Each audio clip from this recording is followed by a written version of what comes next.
It's one of the best times of the year in Colorado when the aspens explode into gold. We have to anticipate a big Saturday and Sunday this weekend. But that anticipation turned to what one small business owner calls anxiety. I just find this unacceptable that nobody at Xcel Energy had contacted the businesses. Like, it's just unbelievable to me. What they'll have to resort to just to stay open during a planned power outage. It was a murder that left Denver stunned. A young woman gunned down while walking her dog. She was amazingly brilliant, just so smart. The mother of Isabella, Thallis, talks to Denver 7 as her daughter's killer is found guilty. My daughter's still dead, and that will never change.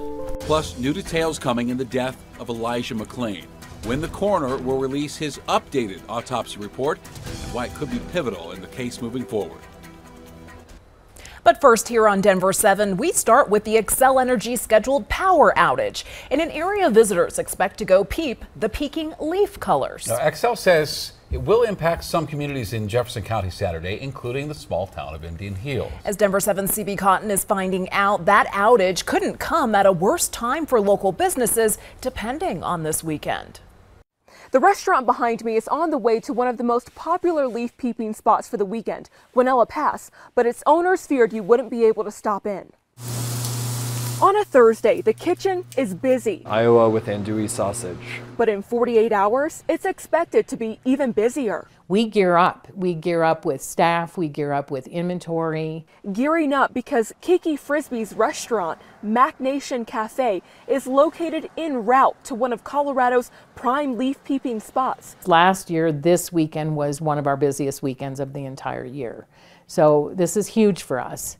We can't, we have to anticipate a big Saturday and Sunday this weekend. Her anticipation was almost overshadowed by doubt after she says she received this voicemail around 4 Wednesday afternoon. To complete this work safely, we will need to interrupt electric service to your area. A voicemail from Xcel Energy saying to complete maintenance on power lines, there'd be an outage this Saturday from 9 a.m. to 2 p.m.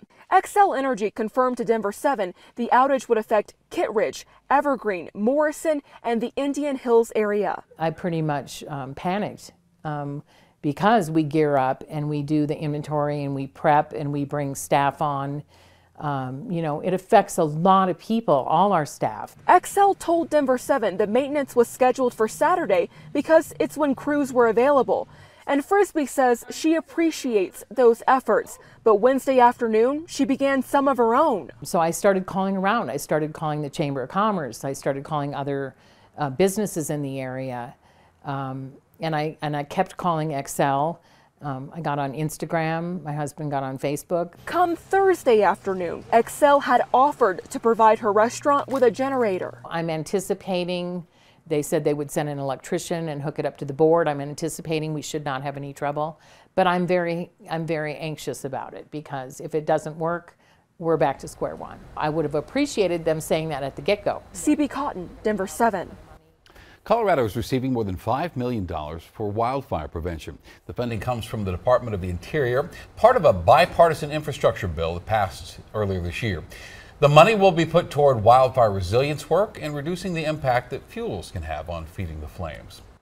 Well, Xcel customers are about to see their bills go up as utilities now have to pay higher gas prices, natural gas prices. In October, the average residential customer will see their monthly bill increase from just under $85 a month to more than $88. Small businesses should see a $5 increase to $133 a month. New tonight, the Adams County coroner says it will release an unredacted version of Elijah McClain's autopsy at noon tomorrow. This comes after a judge ruled in favor of Denver 7 and other media outlets seeking the report's full release. McClain died in 2019, days after he was injected with ketamine by Aurora Fire paramedics. McClain's autopsy found his cause of death was undetermined, but according to the coroner, that report was amended based on grand jury investigation. We do want to mention amendments are rare. Legal experts tell us that changes to McClain's cause of death could impact the likelihood of any convictions in the case. A federal lawsuit filed against the Boulder County Sheriff's Office claims deputies and a sergeant threatened and tased a man while he was restrained. New body camera video just released shows Christopher Mecca tasing Travis Cole in the leg as he was strapped to a chair. Cole was arrested in 2020 as part of a domestic violence investigation. According to this lawsuit, Mecca told his superiors he didn't use other methods of force because Cole was black. Mecca was fired and later convicted of third-degree assault. And in a statement, the Boulder County Sheriff says it disagrees with the allegations in the lawsuit and that Mecca acted alone. A conviction 2 years after a woman is gunned down as she and her boyfriend walked their dog in Denver's Ballpark neighborhood. Denver 7's Amy Wattis talked with the mother of Isabella Thallis after her killer was found guilty. My daughter's still dead, and that will never change. 21-year-old Isabella Thallis was her mother Anna Thallis's bright light, a light that had a bright future, cut short by 38-year-old Michael Close on June 10, 2020. Anna sat through every part of Close's jury trial this week, hearing every witness, seeing every piece of evidence, reliving her daughter's murder all over again so she could hear a verdict and move on with her life. But Anna says it's not that simple. It's like, I waited this long for this. Why don't I feel different? Why can't I be happy? Bella's dead.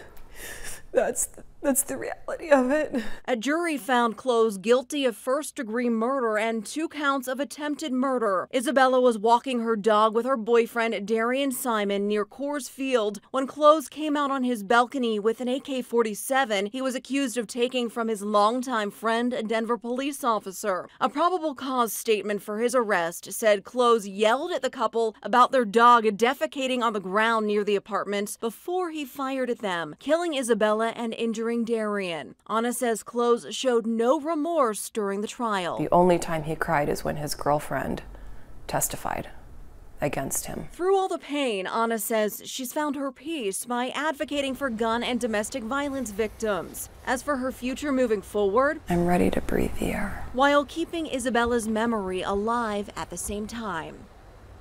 And Close will be sentenced November 4th. Michael Close's conviction comes as advocates push to ban assault weapons like the one used to kill Isabella Thallis. They're calling for the passage of the assault weapons ban of 2022. That bill has already passed the House, but faces an uphill battle in the Senate. Among the speakers at a rally in Washington, D.C. today was a teacher who survived the Columbine shooting in 1999.